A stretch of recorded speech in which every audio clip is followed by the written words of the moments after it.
Video میں آگے بڑھنے سے پہلے آپ سے درخواست ہے کہ آپ ویڈیو کو لائک کریں، زیادہ سے زیادہ واچ کریں، چینل کو سبسکرائب کر دیں اور بیل آئیکن کو ضرور دبا دیں۔ بسم اللہ الرحمن الرحیم۔ السلام علیکم ناظرین، ہم نے طوابیں شروع کر دی ہیں اور آپ سے پہلے ان کی بات مکمل ہو جائے پھر آراب پہ ہم آتے ہیں۔ تو طوابیں آپ دیکھ رہے ہیں، تعریف تابع حرف دوسرا اسم ہے جو سابق اسم کے آراب کے ساتھ مورب ہو، ایک ہی جہت سے، جہت ایک ہی ہو، اور سابق اسم کا جو اعراب ہے وہ اس پر بھی وہی اعراب آ جائے۔ سابق اسم کو مطبوع کہتے ہیں اور اس کو تابع کہہ دیتے ہیں۔ کل یہ 5 ہیں، 5 میں سے ترتیب کے ساتھ آئیں گے۔ پہلے نمبر پہ آپ دیکھ رہے ہیں صفت ہے۔ صفت وہ تابع ہے جو مطبوع کے معنی پر دلالت کرے یا مطبوع کے متعلق کے معنی پر دلالت کرے۔ اس کو سمجھا دیتے ہیں۔ اول کو صفت بحالی ہی کہتے ہیں، جیسے جانی رجل عالم، یہ مطبوع ہے، موصوف ہے، اس کے معنی پر دلالت ہوئی ہے عالم سے۔ ثانی کو صفت بحال متعلق ہی کہتے ہیں، جانی رجل عالم ابو، یاد دیکھ رہے ہیں جا فعل نون کا یا ضمیر مفعول بھی، اور رجل یہ فاعل ہے اور اس کے بعد موصوف ہے، عالم صفت ہے، عالم صیغہ اس میں فاعل، ابو مضاف الیہ مل کر اس کا لیے فاعل۔ تو یہاں پر جو صفت میں جو حال بیان ہوا ہے، جس حال پر دلالت ہوئی ہے وہ مطبوع کا متعلق جو ابو ہے اس پر دلالت ہوئی ہے، مطبوع کے حال پر دلالت نہیں ہوئی، مطبوع کے متعلق جو ابو ہے اس کے حال پر دلالت ہوئی ہے، اس لحاظ سے اس کو صفت بحال متعلق ہی کہہ دیتے ہیں۔ صفت بحالی ہی میں 10 چیزوں میں مطبوع موصوف سے مطابقت ہوتی ہے، جو مطبوع ہوتا ہے موصوف ہوتا ہے اس کے ساتھ مطابقت ہوتی ہے 10 چیزوں میں۔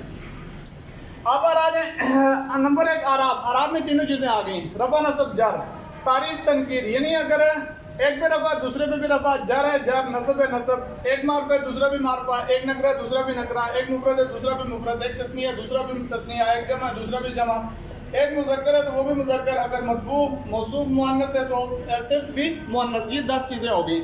اس میں صفت بحالی میں 10 چیزوں میں مطابقت بالکل ضروری ہوگی۔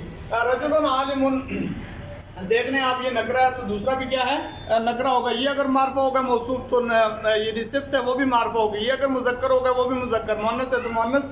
اعراب میں بھی کیا ہے، وہ تو ویسے بھی کیا ہے، مطابقت ضروری ہے۔ تو یہ 10 چیزوں میں مطابقت صفت بحالی ہی میں جو اول قسم ہے اس میں 10 چیزوں میں مطابقت کیا ہے، ضروری ہے۔ دوسرے نمبر پہ آ جائیں تو صفت بحال متعلق کی ہے، اس میں 5 چیزوں میں مطابقت ضروری ہوتی ہے۔ اعراب اس میں 3 چیزیں آ جاتی ہیں، یعنی رفع نصب جر اور تعریف تنکیر، یعنی مذکر مؤنث سے، یعنی معرفہ نکرہ میں مطابقت ضروری ہے۔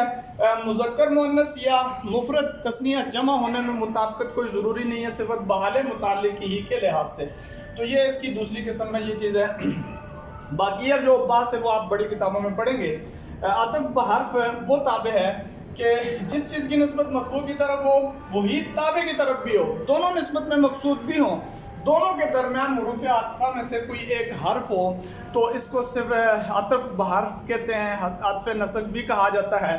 تو جو حروف کی بات ہے وہ بعد میں آ جائے گی، حروف کی بات میں ان 10 چیزوں کو ذکر کیا جاتا ہے، بات کی جاتی ہے 10 حروف کو جو حروف عطفہ ہوتے ہیں۔ یہاں آپ نے مختصر طور پہ سمجھنا ہے کہ طوابع میں جہاں دیگر چیزیں ہیں وہاں عطف بحرف بھی اسی کا ایک حصہ ہے، اور اس کے بعد بدل پہ تعریف رہ جائے گی، یعنی باس رہ جائے گی، اور اس کے ساتھ ساتھ تاکید ہے اور عطف بیان ہے۔